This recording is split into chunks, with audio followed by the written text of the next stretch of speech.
दोस्तों नमस्कार। Rules of 29 पर एक बार पुनः आप सभी साथियों का स्वागत, अभिनंदन, आभार। दोस्तों आपसे एक प्यार भरा निवेदन जो हर वीडियो में हर यूट्यूबर करता है कि हमारे चैनल को सब्सक्राइब करिए, वीडियो को लाइक करिए, क्योंकि आपके एक लाइक से, एक सब्सक्राइब से हमें न जाने कितना मोटिवेशन मिलता है। अंदर से जो ताकत आपके एक सब्सक्राइब से हमें मिलती है, आपके एक लाइक से हमें मिलती है, जिसकी आप कभी कल्पना नहीं कर सकते हैं। आप सोच नहीं सकते हैं कि आपके एक लाइक से, एक सेकंड का जो समय निकाल करके आप लाइक करते हैं, सब्सक्राइब करते हैं, वो हमारे लिए कितना उपयोगी होता है। तो आज इस वीडियो में हम बात करेंगे राजनीति पर, क्योंकि लोकसभा के चुनाव इसी साल होने जा रहे हैं। मार्च अप्रैल तक जैसा कि समझा जा रहा है कि लोकसभा चुनाव की अधिसूचना है उसे जारी कर दी जाएगी। तो दोस्तों आज हम बात करेंगे विशेष करके राजस्थान की, क्योंकि राजस्थान की राजनीति को हम जरा अच्छी बेहतर तरीके से समझते हैं, क्योंकि हम वहां से हैं। इसलिए सबसे जरूरी हमने समझा कि अगर लोकसभा चुनाव की हम शुरुआत करें तो राजस्थान से ही करें। राजस्थान वो राज्य है, भारत के ऐसे बहुत कम राज्य होंगे जो पिछले दोनों ही लोकसभा चुनाव में, जब से मोदी भाजपा के अगवा बने हैं, तब से इस राजस्थान ने प्रधानमंत्री मोदी का पूरा सहयोग किया है। चाहे आप 2014 की बात कर ले या 2019 की बात कर ले, 25 की 25 लोकसभा की सीटें राजस्थान की जनता ने प्रधानमंत्री मोदी की झोली में डाली हैं। दोस्तों आज हम इस वीडियो में बात करेंगे हनुमान बेनीवाल और भाजपा के बारे में। हनुमान बेनीवाल जिसने 2019 का जो लोकसभा का चुनाव है वो भाजपा के साथ गठबंधन करके लड़ा, ये आप सबको मालूम है। 2019 के लोकसभा चुनाव में गठबंधन के अनुसार भारतीय जनता पार्टी ने हनुमान बेनीवाल को नागौर की लोकसभा सीट दी थी।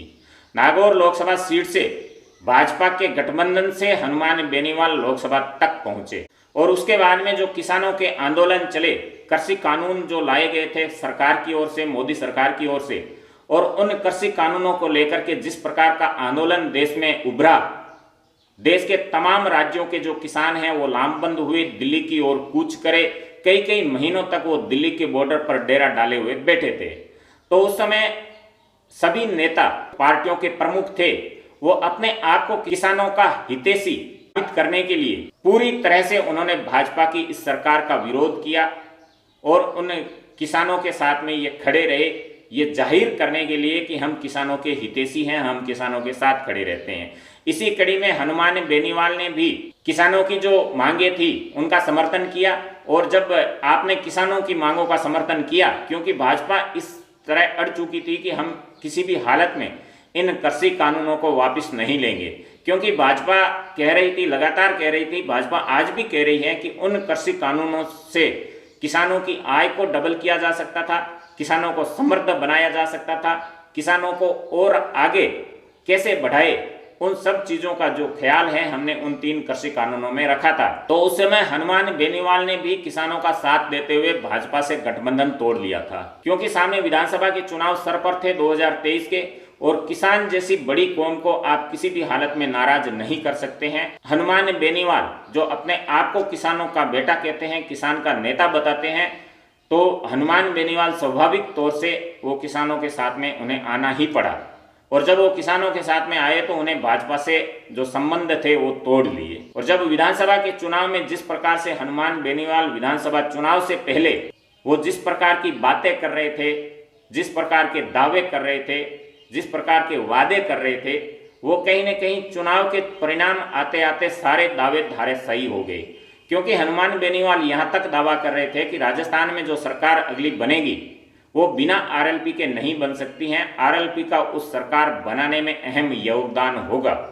आरएलपी इतनी सीट जीत करके आ जाएगी, जो किंग मेकर की भूमिका है उसमें आरएलपी अपने आप को शामिल मान रही थी। लेकिन जब चुनाव परिणाम आए तो आरएलपी राजस्थान का जो विधानसभा चुनाव है वो बुरी तरह से हार गई। यानी कि हनुमान बेनीवाल स्वयं की जो विधानसभा सीट है, जिस सीट पर वो पिछले कई चुनावों से लगातार एक बड़े मार्जिन से अपने प्रतिद्वंदी को हराते आए हैं, पटखनी देते आए हैं, इस बार के विधानसभा चुनाव में महज 2000 वोटों के अंतर से वो अपने प्रतिद्वंदी को पीछे रख पाए, हरा पाए। हनुमान बेनीवाल को भी अपनी ताकत का अंदाजा हो गया और बाकी जो विपक्ष की जितनी भी पार्टियां थी, चाहे भाजपा की बात कर लो या कांग्रेस की बात कर लो, उन्हें भी हनुमान बेनीवाल की जो ताकत थी उसका अंदाजा हो गया कि हनुमान बेनीवाल की आखिर कितनी ताकत है, कितना जोर है राजस्थान में।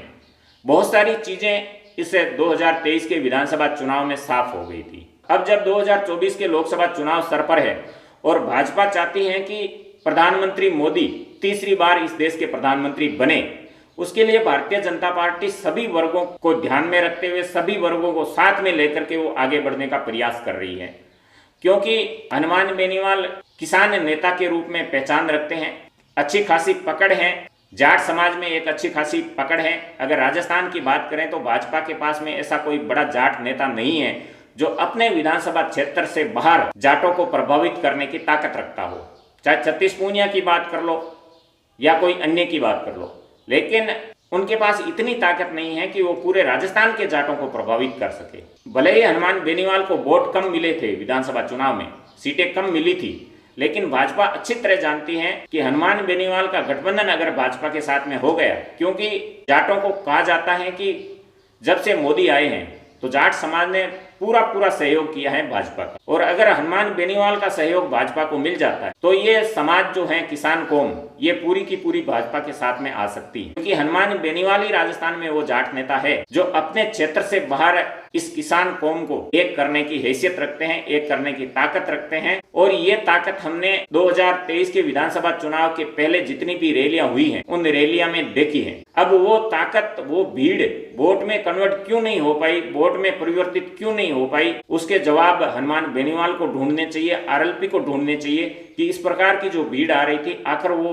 वोट में परिवर्तित क्यों नहीं हो पाई। और भाजपा भी अच्छी तरह से जानती है कि जो कृषि कानून जो भाजपा सरकार लेकर के आई और उस कृषि कानून के लाने के बाद में जिस तरह से किसानों ने भाजपा को किसान विरोधी समझा और उन्हें साथ मिला इन विपक्ष की पार्टियों का, और उन्होंने पूरी तरह से भाजपा पर यह टैग लगाने का प्रयास किया। बहुत सारे हद तक वो सफल भी हुए कि भाजपा किसानों के विरोधी पार्टी है, किसानों के हितों से भाजपा हमेशा टकराती रहती है। और इन सब चीजों को ध्यान में रख करके आपने ध्यान दिया होगा कि ये जो अब इस साल भारत रत्न देने का जो ऐलान हुआ है, 5 बड़ी हस्तियों को 2024 में भारत रत्न से नवाजा जा रहा है। तो दोस्तों, इस भारत रत्न की सूची को अगर आप ध्यान से पढ़ेंगे तो इसमें एक नाम है जिसने सबको चौंका दिया है। वो नाम है पूर्व प्रधानमंत्री चौधरी चरण सिंह। चरण सिंह वो नेता थे जो किसानों के हितों के लिए, मजदूरों के हितों के लिए वो अपनी ही पार्टी के प्रमुखों से टकरा जाते थे, और यहाँ तक कि प्रधानमंत्री कुर्सी तक को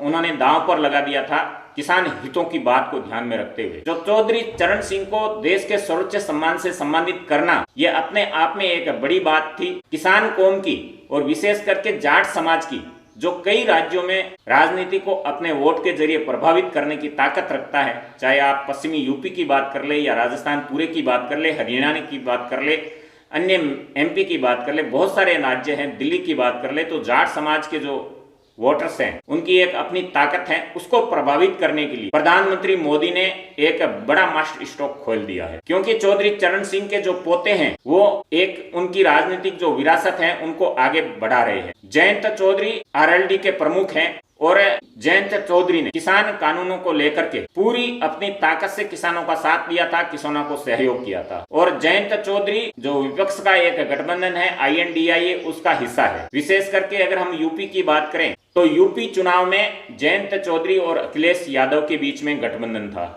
भले ही उन्हें ज्यादा सफलता ना मिली हो, लेकिन भाजपा को पूरी ताकत लगाने के लिए जो मजबूर किया है इन दोनों युवाओं ने यूपी में, वो हम सब ने देखा है। तो अब भाजपा इस मास्टर स्ट्रोक के जरिए जयंत चौधरी को NDA का हिस्सा बनाने जा रही है। और यह भी खबर निकल करके आ रही है कि जयंत चौधरी कभी भी NDA में शामिल हो सकते हैं, भाजपा के पाले में वो कभी भी आ सकते हैं। इस प्रकार की जो खबरें हैं वो लगातार निकल करके आ रही है, क्योंकि जयंत चौधरी बहुत सारी सीटों पर अपना अस्तित्व रखते हैं, अपनी ताकत रखते हैं और वोटों को प्रभावित करने की हैसियत रखते हैं। क्योंकि 2014 का जब लोकसभा चुनाव हमने देखा, पश्चिमी यूपी की मुजफ्फरपुर, यहाँ जहाँ जयंत चौधरी का गढ़ है, चौधरी चरण सिंह का गढ़ है, वहां की लगभग 60 सीटों में से 50 सीट भाजपा ने जीती थी। और जब जयंत चौधरी 2019 में भाजपा के खिलाफ चले गए थे, NDA से बाहर चले गए थे, चुनाव परिणाम है वो पूरी तरह से प्रभावित हुए थे 2019 के। और भाजपा चाहती है कि पुनः 2014 में जिस प्रकार के परिणाम भाजपा के पक्ष में रहे थे, उन्हीं की पुनरावृत्ति भाजपा 2024 में करना चाहती है। इसलिए इस मास्टर स्ट्रोक के जरिए, क्योंकि जयंत चौधरी की भी एक पुरानी मांग रही है किसान नेताओं की एक पुरानी मांग रही है कि चौधरी चरण सिंह को उनका जो असली सम्मान है वो मिलना चाहिए, जिन पर उनका हक है, यानी कि भारत रत्न। अगर सबको भारत रत्न दिया जा रहा है बेहतर योगदान के लिए, उच्च योगदान के लिए, तो चौधरी चरण सिंह जी ने भी किसानों के लिए, गरीबों के लिए, मजदूरों के लिए अपनी ओर से उन्होंने पूरी ताकत लगाई थी। ये जो भारत रत्न देने की मांग है चौधरी चरण सिंह जी को, ये पुरानी है और इस मांग को भाजपा ने पूरा किया है। तो अब क्या चौधरी चरण सिंह के भारत रत्न दिए जाने के बाद जयंत चौधरी, जो पश्चिमी यूपी में एक बड़े जाट नेता के तौर पर पहचान रखते हैं, वो क्या भाजपा के साथ में आएंगे? अगर वो भाजपा के साथ में आएंगे, फिर बचता है राजस्थान। तो राजस्थान में भी भाजपा चाहती है कि जाटों को अपनी ओर आकर्षित किया जाए, किसानों को अपनी ओर मिलाया जाए। उसके लिए भाजपा हनुमान बेनीवाल को किसी भी हालत में अपने साथ मिलाना चाहती हैं, गठबंधन में लेकर के भाजपा 2024 के लोकसभा चुनाव में जाना चाहती है। और अब तक इसका आधिकारिक तौर पर ऐलान ना तो भाजपा के नेताओं की ओर से किया गया है और ना ही इसका खंडन आरएलपी के नेता की तरफ से किया गया, यानी आरएलपी सुप्रीमो की ओर से भी इस प्रकार की जो चीजें हैं, जो बाजारों में चल रही हैं, खबर सोशल मीडिया पर खबरें चल रही हैं, अखबारों में चल रही हैं, टीवी पर चल रही हैं, इस प्रकार का उन्होंने भी इसका खंडन नहीं किया है। यानी कि रास्ते दोनों तरफ से खुले हैं, क्योंकि अगर हनुमान बेनीवाल दोबारा से भाजपा के साथ में जाएंगे तो डेफिनेटली वो अपनी कुछ शर्तों के साथ में जाएंगे। और अगर भाजपा को लगता है कि हनुमान बेनीवाल एक राजस्थान में बड़ी ताकत है, इनके पीछे लोग हैं, तो निश्चय ही भाजपा को जो हनुमान बेनीवाल की शर्तें हैं वो माननी पड़ेगी। और ये भी चीजें निकल करके आ रही हैं कि हनुमान बेनीवाल पुनः लोकसभा का चुनाव लड़ सकते हैं। नागौर लोकसभा सीट से हनुमान बेनीवाल 2019 में सांसद बने थे और उसके बाद में हनुमान बेनीवाल ने विधानसभा चुनाव लड़ा अपनी परंपरागत सीट खींवसर से, और वो खींवसर से जीत करके विधानसभा पहुंचे। तो लोकसभा सीट जो है नागौर की वो खाली हो गई थी, और जब 2024 के लोकसभा के चुनाव आएंगे तो हो सकता है कि हनुमान बेनीवाल दोबारा से नागौर से लोकसभा प्रत्याशी के तौर पर चुनाव मैदान में आ जाए। और अगर वो वहां से जीत जाते हैं तो खबरें यह भी निकल करके आ रही हैं कि आरएलपी एक मजबूत उम्मीदवार के तौर पर उनके छोटे भाई नारायण बेनीवाल, जो पहले ही खींवसर से विधायक रह चुके हैं, उस समय हनुमान बेनीवाल नागौर के सांसद थे, उन्हें दोबारा से खींवसर से चुनाव लड़वाया जा सकता है, क्योंकि हनुमान बेनीवाल किसी भी हालत में विधानसभा में अपनी पार्टी का प्रतिनिधित्व चाहते हैं। उनकी पार्टी की आवाज राजस्थान की विधानसभा में गूंजे, उसके लिए अगर हनुमान बेनीवाल लोकसभा के चुनाव में जाते हैं तो खींवसर से एक मजबूत उम्मीदवार ढूंढा जाएगा जो विधानसभा तक पहुंचे, क्योंकि इस बार के जो खींवसर के चुनाव थे वो बहुत ही नजदीक रहे हैं। पहले के चुनाव 30-35 हजार की लीड से हनुमान बेनीवाल जीतते आए हैं, लेकिन इस बार का जो चुनाव है महज 2000 वोटों की लीड से वो जीते हैं। तो हनुमान बेनीवाल नहीं चाहेंगे कि कोई नया व्यक्ति, कोई कमजोर व्यक्ति अगर हनुमान बेनीवाल लोकसभा पहुंच जाते हैं तो उन्हें खींवसर से लड़वाया जा सके, जिससे कि जो ये लीड है, जो कांटे का मुकाबला हमें 2023 को देखने को मिला था, ये उपचुनाव में ना देखने को मिले और आरएलपी यहां से एक तरफा जीते। इस प्रकार की सोच के साथ राजनीति में आगे बढ़ा जाता रहा है। और अब बहुत जल्द ये जो तस्वीरें हैं आरएलपी और भाजपा के बीच में गठबंधन की, ये लगभग जैसे जैसे चुनाव नजदीक आएंगे ये तस्वीरें और स्पष्ट हो जाएगी और साफ हो जाएगी। और दोनों ही पार्टियों के प्रमुख नेताओं के द्वारा अभी तक इस मुद्दे पर किसी प्रकार के बयान सामने नहीं आए हैं, केवल कयास लगाए जा रहे हैं। क्योंकि कयास भी इसलिए लगाए जा रहे हैं कि दोनों ही पार्टियों के प्रमुखों के द्वारा ना तो इनकार किया जा रहा है और ना ही स्वीकार किया जा रहा है। यानी इनके बयानों से ये जग जाहिर हो रहा है कि ये गठबंधन भी चाहते हैं और उसे नकार भी नहीं रहे हैं। तो इस प्रकार की जो स्थिति है वो निकल करके सामने आ रही है। दोस्तों, आपने अपना कीमती समय दिया, उसके लिए आपका पुनः आभार। अपनों का ख्याल रखते हुए हमसे जुड़े रहिएगा। बहुत बहुत धन्यवाद। और प्लीज दोस्तों, एक और निवेदन, हम्बल रिक्वेस्ट, चैनल को सब्सक्राइब करें, वीडियो को लाइक करें, अपने दोस्तों के बीच में साझा करें। बहुत बहुत धन्यवाद, बहुत बहुत आभार।